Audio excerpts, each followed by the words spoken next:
जय श्री कृष्ण। दोस्तों, आप सभी का स्वागत है सोहम गुरुकुल द्वारा प्रस्तुत इस स्पेशल सेशन में, जिसका नाम है एग्जाम प्रिपरेशन गाइडेंस। और ये पेरेंट्स के लिए है कि पेरेंट अपने बच्चों की कैसे मदद कर सकते हैं। तो प्लीज नोट कीजिए, अभी एग्जाम को करीब करीब 3 महीने बाकी है, 90 दिन बाकी है बोर्ड एग्जाम को। यस और यस। तो थोड़ा बोर्ड एग्जाम पे फोकस करेंगे। 90 डेज बाकी है।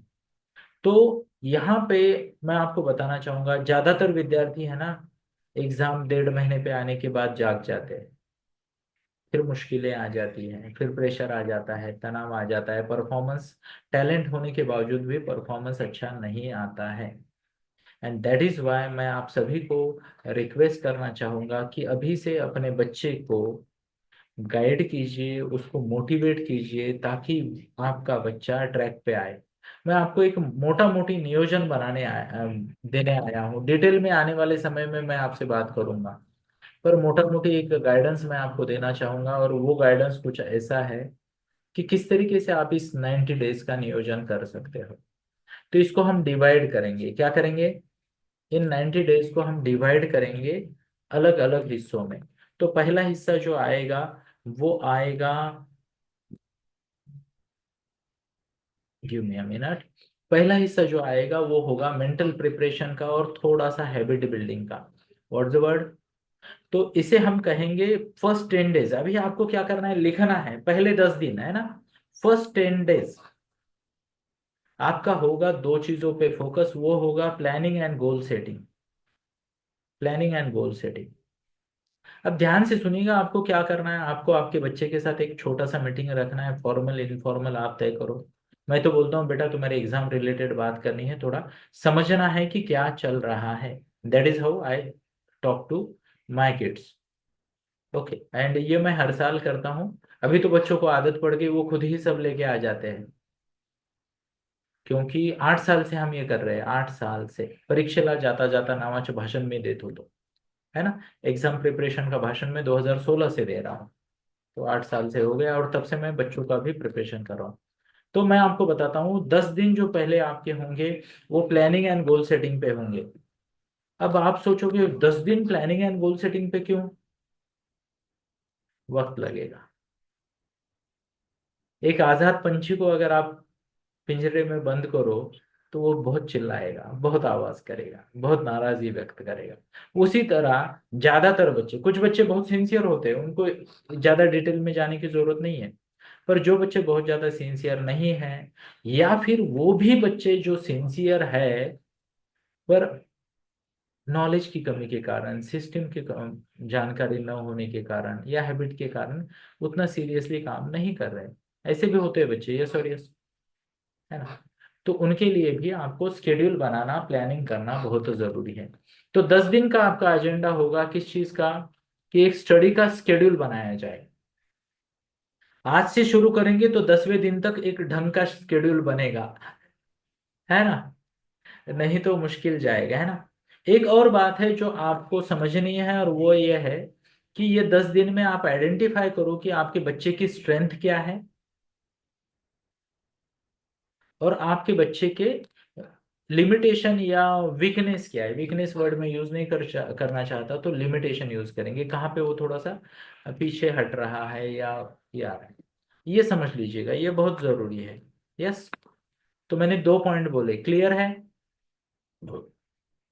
मेरा सबको सजेशन है, राइट कर लीजिएगा, नोट्स बनाइएगा, आपको फायदा होगा और लॉन्ग टर्म फायदा होगा इन चीजों का। हमारा पूरा काम जो है वो फ्रेमवर्क पे चलता है। तो दो चीजें हो गई। तीसरी बात, ध्यान से सुनिएगा। आपको आपके बच्चे के एग्जाम पॉइंट ऑफ व्यू से रिलेटेड सब कुछ, सब टाइप का स्टडी मटेरियल एक जगह पे इकट्ठा करना है, ऑर्गेनाइज करना है।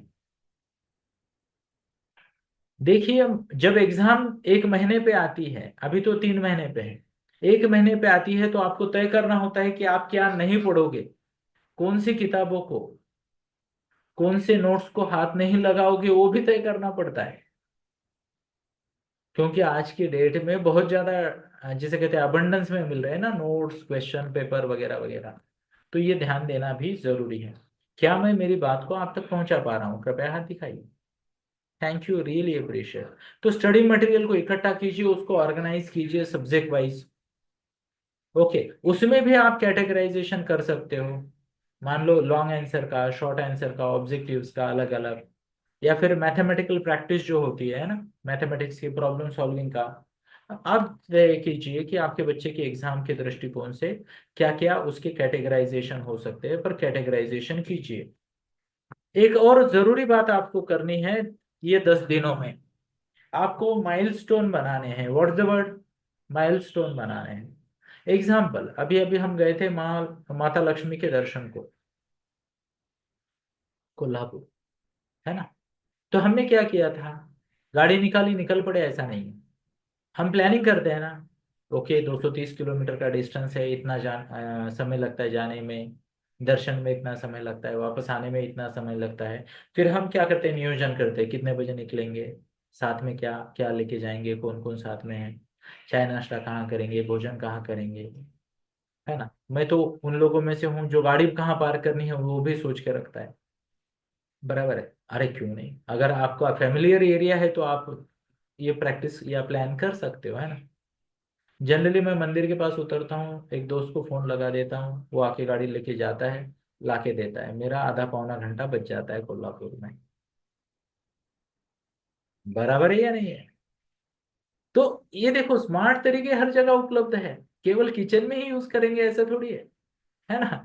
तो स्मार्ट तरीकों को हमें यूज करना है। तो चलिए, तो मैंने जिसे कहा पहले 10 दिन में हम क्या क्या करेंगे, तो एक स्टडी का टाइम टेबल या स्केड्यूल बनाएंगे, हमारे जो स्ट्रॉन्ग एरिया है उनको डिफाइन करेंगे, हमारे जो रिलेटिवली कमजोर एरिया है उसको डिफाइन करेंगे, पूरा स्टडी मटेरियल ऑर्गेनाइज करेंगे।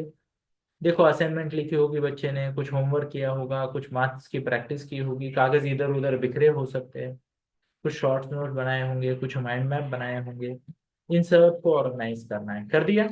यस। चलिए, बहुत बढ़िया। अब अगला फेज जो आता है वो इस प्लान के इम्प्लीमेंटेशन का आता है, जो कि 60वें दिन तक होगा, यानी 11 से 60। फर्स्ट 10 डेज हमने एक एस्पेक्ट पे फोकस किया। अब हम इंटेंसिव स्टडी करेंगे एज पर प्लान। अब देखिए, ये मैं कब की बात बता रहा हूँ, जब आपके एग्जाम 90 से 100 दिन के डिस्टेंस पे है, जो कि अभी है। बराबर है। तो उसी पॉइंट ऑफ व्यू से मैं आपको नियोजन दे रहा हूँ। अब यहाँ पे आप क्या करोगे, सबसे पहली बात ध्यान से सुनिए, जो बच्चे स्मार्ट है बहुत अच्छा है, जो जिनको जानकारी नहीं है उनको माता पिता अवेयर करवा दे कि एक्चुअली आपका एग्जाम पैटर्न कैसा है, कौन से क्वेश्चंस बार बार आते हैं, किसको कितना वेटेज है, कौन सा इंपॉर्टेंट है नहीं है, ये समझ के प्रिपरेशन करना बहुत जरूरी है। तो ये जो इंटेंसिव प्रिपरेशन है, इसमें आप की कंसेप्ट, जिसे कहते हैं ना, जो हर तीसरी चौथी परीक्षा में आने वाला पेपर होता है, क्वेश्चन होता है या नहीं, वो आप टॉप प्रायोरिटी पे लोगे, प्रायोरिटी 1 पे की कंसेप्ट है ना। फिर उस साथ में ही इस फेज में आप क्या करोगे, थोड़ा सा ऑन ऑफ ऑन ऑफ, आपके प्रिपरेशन करोगे, पेपर सॉल्व करोगे, प्रिपरेशन करोगे, पेपर सॉल्व करोगे। तो previous year question paper solve करने से भी फायदा होता है। केवल पेपर सॉल्व करने से कुछ नहीं होगा। पेपर के बाद आपको आपके बच्चे को गाइडेंस देना है। मैम, आपने बोला था आपकी बच्ची का एग्जाम में चैलेंज आता है, ध्यान से सुनिए। आपको बच्चे को एक पेपर के बाद बोलना है कि आप खुद लिखो, कैसा रहा आपका अनुभव, कैसा था आपका कॉन्फिडेंस, कैसी थी आपकी राइटिंग स्पीड, कैसा था आपका एक्यूरेसी रेशियो। एक्यूरेसी बिगड़ी तो कब बिगड़ी, क्यों बिगड़ी, टाइम के प्रेशर से बिगड़ी, या सिली मिस्टेक्स की वजह से बिगड़ी, या अचानक मन में कुछ विचार आ गया। ध्यान से सुनिए, बहुत सारे बच्चे ना पेपर देखते हैं, उनको लगता है हार्ड आ गया, और जो हार्ड पेपर है और जो आता है वो भी भूल जाते हैं, है ना। तो बहुत सारे चैलेंजेस होते हैं, तो आप बच्चे को पूछिए कि तुम्हें क्या एक्सपीरियंस आ रहा है। ये एक्सपीरियंस को, जिसे कहते हैं ना, नोट करना और उसके अनुसार प्लान बनाना बहुत जरूरी है। क्या मैं मेरी बात को आप तक पहुंचा पा रहा हूँ? यस। अब ये जो पेपर सॉल्व होंगे, शुरुआत में आप टाइम पास में सॉल्व कर सकते हो, यानी घर बैठ के बच्चा चाहे तो ओपन बुक टेस्ट दे, कोई इशू नहीं है, कोई इशू नहीं है। अगर बच्चे का अच्छा प्रिपरेशन है तो बिना ओपन बुक के, ओपन बुक मतलब गाइड रेफर करके टेस्ट देना, चल जाएगा, कोई इशू नहीं है। पैटर्न तो समझ में आएगा यार, बच्चे का प्रिपरेशन अच्छा है तो नॉर्मल एग्जाम जैसे एग्जाम दे सकते हैं। दूसरी बात, आप एग्जाम में कोशिश करो कि बच्चे को बोलो कि पूरा पेपर सॉल्व करो एज पर पैटर्न, फिर थोड़ा ब्रेक लेके और एक आध डेढ़ घंटा बैठ के एक्स्ट्रा क्वेश्चन भी सॉल्व करने का कोशिश करो। Why not? फायदा होगा, क्योंकि ये सभी इंपॉर्टेंट क्वेश्चंस है और इससे प्रैक्टिस आएगी, इवेल्युएशन होगा। उसके बाद वाला जो स्टेप होगा वहां पे मगर आपको टाइम्ड एग्जाम देनी है। टाइम्ड एग्जाम मतलब क्या? जो करना है करो, 12 बजे ये आपके हाथ में पेपर, ये writing sheet, answer writing sheet, that's it. आप हिल नहीं सकते 3 घंटा 2 घंटा जो भी आपका एग्जाम का टाइम है। एक जरूरी बात, एग्जाम राइटिंग की प्रैक्टिस उसी वक्त करें जिस वक्त आपकी एग्जाम है। जैसे मैंने कहा, मेरी एग्जाम दोपहर को 2 से 4 है और मैं पुणेकर हूँ, 2 से 5 हम काम नहीं करते, तो हम तो आराम करते हैं। तो मेरी बैटरी डाउन हो जाती है 2 ढाई बजे, 2 ढाई नहीं, 3:30 को डाउन होती है। 3:30 से 4 आधा घंटा मैं मेडिटेशन करता हूँ या विश्राम करता हूँ रोज। तो अभी मैं मेरी बॉडी को ट्रेन करूंगा, 5 से पहले सोचना भी नहीं, आराम का फुल एनर्जेटिक रहना शाम को 5 से पहले, है ना। That is what I need to adjust my circadian rhythm, यानी बॉडी का जो रिदम होता है 24 आवर्स का, वो हम जिसे कहते हैं ना ऑर्गेनाइज करेंगे या उसको सही तरीके से स्केड्यूल में लाएंगे। आई गेस मैं मेरी बात को आप तक पहुंचा पाया। यस। अब रिव्यू करके फीडबैक देना बहुत जरूरी है, चाहे ये रिव्यू टीचर करे, स्कूल के टीचर कर सकते हैं, क्लास के टीचर कर सकते हैं। आपकी पात्रता है तो आप भी कीजिए, पात्रता नहीं है तो मत पड़िए बीच में। क्योंकि बहुत ज्यादा नुकसान हो जाता है बच्चों का जब ना बच्चों को ऐसे गाइड मिलते हैं जो एक्सपर्ट नहीं है, मुश्किल है। यस और यस, है ना। तो ये बात को भी ध्यान में रखते हैं। अब ये हो गया है आपके 2 महीने, अब 1 महीना बचा है आपके पास। तो उसमें से पहले 20 दिन ध्यान से सुनिए। मान लो एग्जाम आ गए 1 महीने पे, तो आप क्या करोगे? पहले 20 दिन आप रिवीजन का शेड्यूल बनाओगे। अब यहाँ पे दो चीजें आप करोगे, एक जो ऑलरेडी बहुत अच्छा हो गया उसको पक्का करेंगे, और समय है तो थोड़ा सा नया वाला भी ऐड करेंगे। यस, अभी भी आपके पास समय है। लास्ट 10 दिन में तो आप नया कुछ सीखने का प्रयास नहीं करोगे, जो आता है उसी को पक्का करके आगे जाएंगे। ओके। तो यहाँ पे आप क्या करोगे? एक तो थरो रिवीजन बहुत जरूरी है, ध्यान से सुनिएगा। बहुत सारे बच्चों को एग्जाम में कुछ याद नहीं आता, उसका रीजन है कि वो एक्टिव लर्निंग स्ट्रेटजीज यूज नहीं करते। एक्टिव लर्निंग स्ट्रेटजीज, तो आपको एक्टिव लर्निंग स्ट्रेटजीज सीखनी पड़ेगी। क्या मैं मेरी बात को आप तक पहुंचा पा रहा हूँ? आपको मतलब आपके बच्चे को। एक्टिव रिकॉल क्या होता है पता है आपको? Anybody knows what is active recall? Active recall ये होता है, मैं आपको बताता हूँ, हाँ? जरा सुनते, त्वमेव माता च पिता त्वमेव। अब जो आपको याद आया वो एक्टिव रिकॉल है। आपने रट्टा भी नहीं मारा था पर आपको याद आ गया। ऐसे सिलेबस की चीजें याद आनी चाहिए। वो किसी खान की और हीरो हीरोइन है ना, कैटरीना की गाने याद करके फायदा नहीं है। तो एक्टिव रिकॉल की प्रैक्टिस करनी बहुत जरूरी है। अब यहाँ पे आप क्या कर सकते हो, जिसे कहते हैं रिवीजन का एक प्रॉपर शेड्यूल बनाओ। और यहाँ पे आपका ऑलमोस्ट, जिसे कहते हैं 60% ध्यान रिवीजन पे होगा, 40% आप नई लर्निंग पे दे सकते हो। ओके, अब इनमें से भी आपको थोड़ा टाइम राइटिंग प्रैक्टिस या फिर पेपर सॉल्विंग को देना पड़ेगा। आई होप मैं मेरी बात को आप तक पहुंचा पा रहा हूँ। हाँ, ये स्केड्यूल में आखिरी 1 महीने में कम से कम एक तो आपकी टाइम टेस्ट होनी चाहिए। टाइम टेस्ट मतलब क्या? एग्जाम जैसी एग्जाम। एग्जाम जैसे एग्जाम मतलब क्या? 6 दिन 6 पेपर, खत्म काम।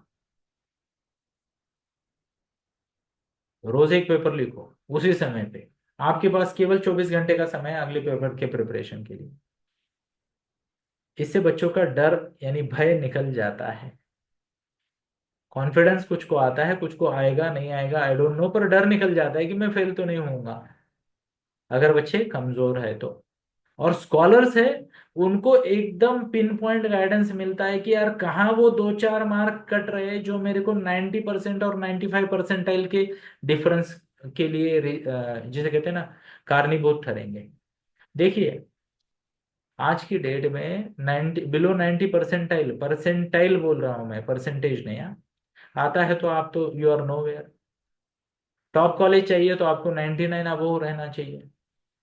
तो जो बच्चे हैं ना, कॉम्पिटिटिव एग्जाम की तैयारी कर रहे, जोर लगा रहे, आईआईटी में जाना चाहते, नीट में जाना चाहते, क्लैट क्रैक करना चाहते, कैट क्रैक करना चाहते, या कोई और एग्जाम क्रैक करना चाहते, उन सब बच्चों को, जिसे कहते हैं टाइम टेस्ट का फायदा होगा, उनको एक लास्ट मोमेंट ना और कहाँ पे थोड़ा ज्यादा ध्यान देना है वो समझ में आएगा। क्या मैं मेरी बात को आप तक पहुंचा पा रहा हूँ? तो लास्ट जो मैं कह रहा हूँ 60 से 80 दिनों में, 60 से 80 दिनों में ये कुछ चीजें आपने करनी है। परफॉर्मेंस का एनालिसिस करके अपने प्लान को रिवाइज करना, नया प्लान बनाना बहुत जरूरी है। आई होप मैं मेरी बात को आप तक पहुंचा पा रहा हूँ। Yes, thank you, appreciate. तो परफॉर्मेंस को एनालिसिस कीजिए और अपने प्लान को थोड़ा सा फाइन ट्यून कीजिए। ये कब की बात है? 80 से सॉरी 60 से 80 दिन, यानी एग्जाम आपकी 1 महीने की दूरी पे है। आखिरी 10 दिन में आप क्या करोगे फाइनल फेज में? तो प्लीज नोट कीजिए, इंटेंसिव रिवीजन होना चाहिए। अपने रिकॉल की टेस्टिंग करना बहुत जरूरी है। क्वेश्चन सुना, आंखें बंद की, और स्टेप बाय स्टेप या स्ट्रक्चर्ड वे में आंसर आपको याद आना चाहिए। उसे कहते हैं एक्टिव रिकॉल। उसकी प्रैक्टिस आप कर सकते हो। यस। अच्छा, फिर से एक बार, यहाँ पे भी आप अपने आप को कंपल्शन में रखिए। घर में बैठे हैं तो रेफरेंस देखेंगे ऐसा नहीं चलेगा। कंपल्शन में रख के प्रैक्टिस कीजिए, बहुत बढ़िया इस तरीके से आपके रिजल्ट आएंगे। एक और बात है, आखिरी 1 महीना में, जिसे कहते हैं ना, नींद का शेड्यूल एग्जाम के पॉइंट ऑफ व्यू से सही कीजिए। ऐसा नींद का शेड्यूल अडॉप्ट कीजिए जो आपको एग्जाम टाइम में फ्रेश रखेगा। डेली कंपल्सरीली मेडिटेशन प्रैक्टिस में लाइए, बहुत जरूरी है। उससे आपको डेफिनेटली लाभ होगा। स्लीप बहुत जरूरी है। जंक फूड से बच्चों को दूर रखें, स्क्रीन से दूर रखें, है ना? यस। कुछ पॉजिटिव अफर्मेशन होते हैं, किसी को चाहिए तो मुझे कमेंट कर दीजिए, मैं आपको अफर्मेशंस फॉर स्टूडेंट्स भेज दूंगा। वो खुद को बताने चाहिए सो दैट उनका कॉन्फिडेंस बढ़ेगा। यस। तो वो भी बहुत जरूरी है। ये कुछ चीजें करना बहुत जरूरी है। यस। अब थोड़ा सा कुछ बातें मैं पेरेंट्स को बताना चाहूंगा। प्लीज नोट नहीं कीजिए, आपका बच्चा ऑलरेडी बहुत परेशान है, ऑलरेडी बहुत कंफ्यूज्ड है। हर कोई उसे ज्ञान दे रहा है, उसको एक और ज्ञानी की जरूरत नहीं है। उसको जरूरत है कंधे पे हाथ रख के कोई उसे बोले कि बेटा मैं तुम्हारे साथ हूँ। अगर तुम बात करना चाहो तो मुझसे बात कर सकते हो, शेयर करना चाहो तो कर सकते हो। एंड एंड तुम्हें हेल्प चाहिए तो मैं हेल्प करने को तैयार हूँ। अगर मैं नहीं कर सकती तो मैं ऑर्गेनाइज करके दे सकती हूँ। हाँ, बस हो गया ना। पर ये सपोर्ट पेरेंट्स से मिलना बहुत जरूरी है। एक और बात है, भगवत गीता अध्याय 2 श्लोक 47 अपने बच्चों को सुनाइए, बार बार सुनाइए। 247 क्या है? कर्मण्येवाधिकारस्ते मा फलेषु कदाचन, मा कर्म फल हेतुर्भुः मा ते संगोस्त कर्मणि। मैं आपको बताता हूँ दोस्तों, आपका बच्चा ना, अभी थोड़ी देर पहले जो बात चल रही थी सेशन में, एंजाइटी, डिप्रेशन, स्ट्रेस, कभी कभी नहीं होगा उसे, अगर वो ये श्लोक को समझेगा तो। उसको अभी से बताइए, कर्म करना तुम्हारे हाथ में है, अपना बेस्ट एफर्ट दो और बाकी चीजें भगवान पे छोड़ो। रिजल्ट आना ही चाहिए। ये अट्टहास स्ट्रेस का, डिप्रेशन का, सुसाइडल टेंडेंसी का मेन कारण है। ऐसा ही होना चाहिए। अरे क्यों? क्यों नहीं होगा ना? होगा नहीं होगा हमें नहीं पता। तो बच्चे को अभी से सिखाए कि you focus on doing your duty, outcome वो ऊपर वाला देख लेगा। एंड जरूरी नहीं कि हर मेहनत करने वाले को सक्सेस मिले ही।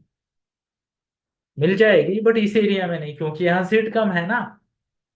क्या मैं मेरी बात को आप तक पहुंचा पाया?